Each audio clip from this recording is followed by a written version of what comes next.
Everybody, how's it going? We're back into MTG Books, our series for the Wildered Quest. So, we're currently on Chapter 8, in case you lost your way through the series. So, let's get started. Unlike Castle Vantress in Ardenvale, with their many villages and towns, the border region of Garenbrig appeared desolate and uncultivated. The wilds seemed close at hand, as if you could take one step off the walled road and immediately find yourself lost in the vast riddle of a sublime and perilous sanctuary. Standing stones clustered in mysterious formations on hilltops. Ice-capped mountains rose in the distance. Seeing the rugged peaks reminded Rowan of the dragons above Castle Ardenvale. Had the beasts flown away, as Cato had predicted? Or was the castle still under magical attack weeks later? Was Erek beginning to forget their father because he'd been gone so long? Was Hazel getting into mischief without her older siblings to keep an eye on her? Would Mother even take a moment of rest for herself? Was there a secret about a witch's hex their parents had never told them? A warning whistle sounded from the sky, where Cato and Hale were scouting, visible off toward the west. "There!" said Titus, pointing to movement at the edge of the trees. The three bulky figures raced toward them across the snow-blanketed field, knights mounted on bears, who mauled their way through the thick snow. Rowan and the others readied their weapons, slowing to a cautious walk. The Garenbrig knights approached at an aggressive pace. Dressed alike in mail coats covered with green tabards, they all wore their hair long. The leader's black hair in box braids, the other man's straw blonde hair flowing and loose, and the woman's chestnut-colored hair fixed back in a single thick braid. A bird of prey rode on the woman's shoulder, watching them with keen eyes. The lead bear jumped easily over the road's retaining wall and halted in the middle of the road, forcing their party to stop. The horses shifted skittishly as the bears snuffled, scenting prey animals, but Ardenvale mounts were too well trained to bolt. "Travelers are not welcome.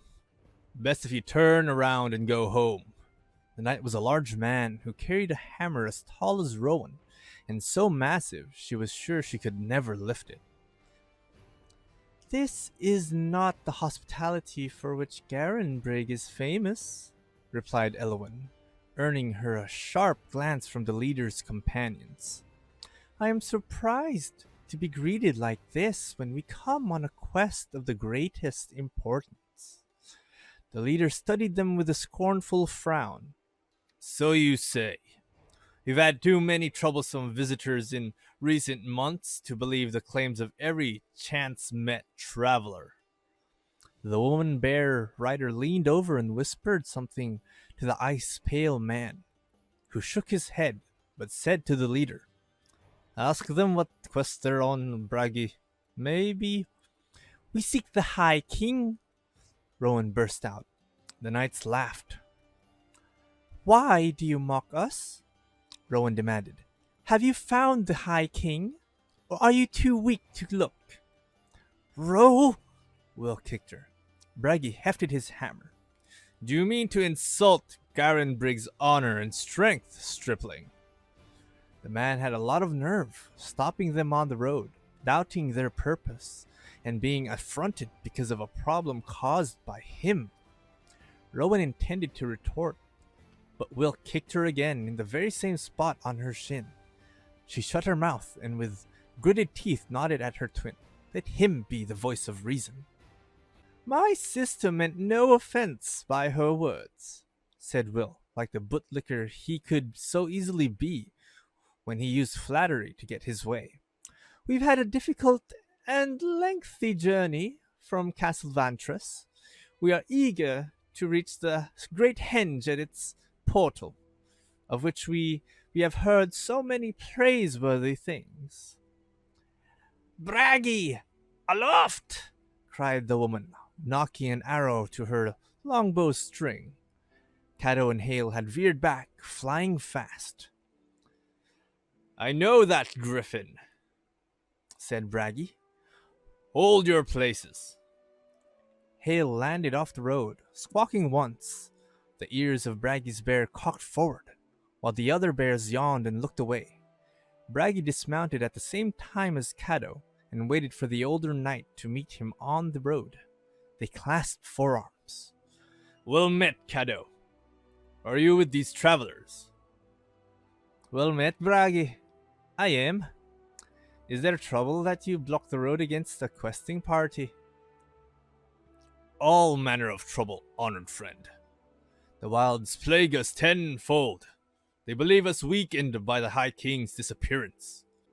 "Then surely you should welcome a party of youthfully strong questers instead of provoking them," remarked Elwyn.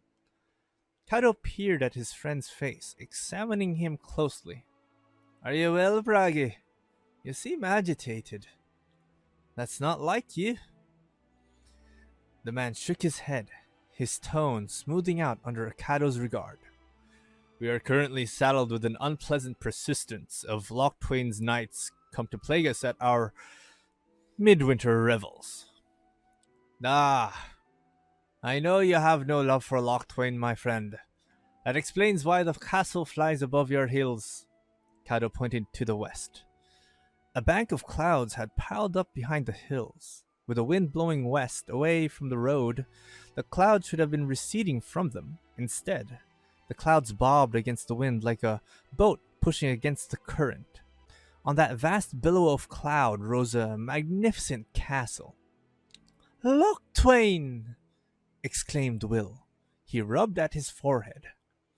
Rowan too felt an ache above her eyes, as if a memory were hammering at her skull from inside. Someone or something from Loch Twain, some memory trying to get out.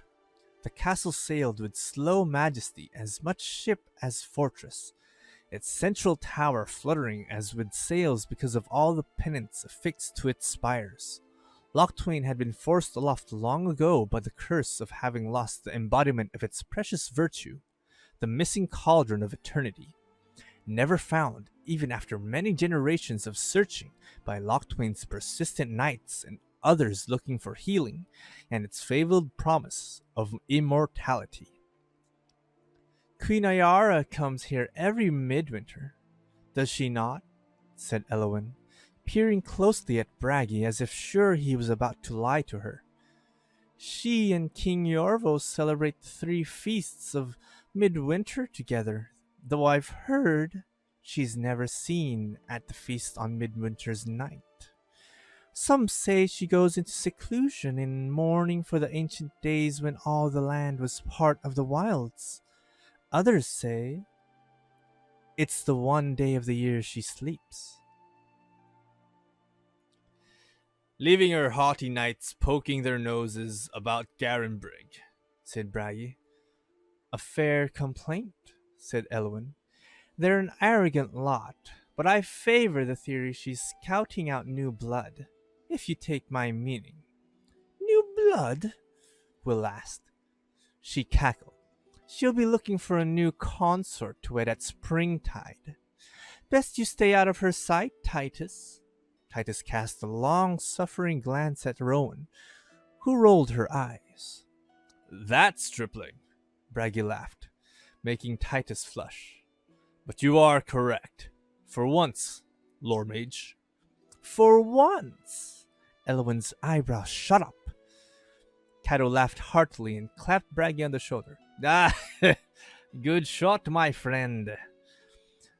The bear's knight's fleeting smile turned to a frown as he indicated his companions.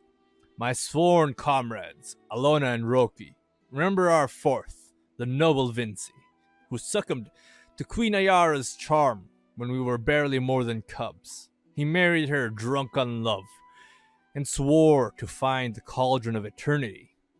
Of course, he never returned." The ice pale man, called Roki, raised the poleaxe he carried. He forged this blade himself as a test of strength.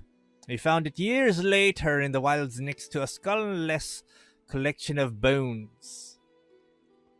Just so you understand our antipathy, added Bragi. In fact, as I heard the story, she tried to marry Alginus when he was a young knight of Ardenvale. She what? Rowan asked as Will gaped. Elwyn said too quickly, to be fair, Queen Ayara does go through new consorts at a blistering pace. I would not call that one incident by myself damning. She doesn't like being told no, said Bragi nastily.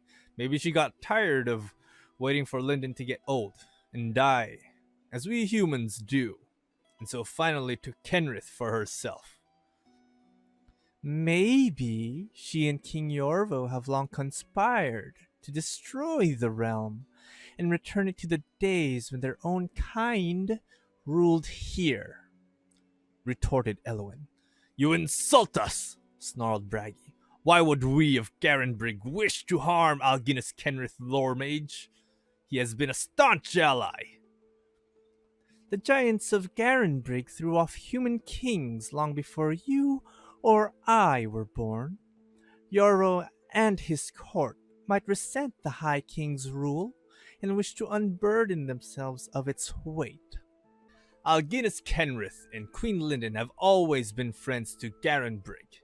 Can you say they have been as well respected and honored at the other courts, even their own? Bragi noted Will's grimace and added, I thought not. Look elsewhere for your culprit. I suspect Ayara for the reasons I've explained. But perhaps we should look more closely at Castle Vantris. You know better than I about the petty intrigues of lore mages, would you not? The less at stake, the meaner they get. Elwyn grinned. You'll not rile me, you and your intimidating bear. But it's certain Queen Ayara has done much to rile you. This is not helpful. Kaido placed himself between the lore mage and the bear knight. They both took a step back as Hale screeched. Bragi, will you let us pass? I won't block your path, Kado. King Yorvo will be glad to see you. You'll not come with us to seek the High King in the wilds? Kado asked. I'd treasure the chance to ride another adventure beside you, old friend. So would I. But we guard the border in these dark days. I'll let King Yorvo know you're coming. He nodded at Alana and whispered into the ear of the hawk and loosed it to fly. Let the cubs take their swords through the portal into the wilds and see if they have the strength to survive.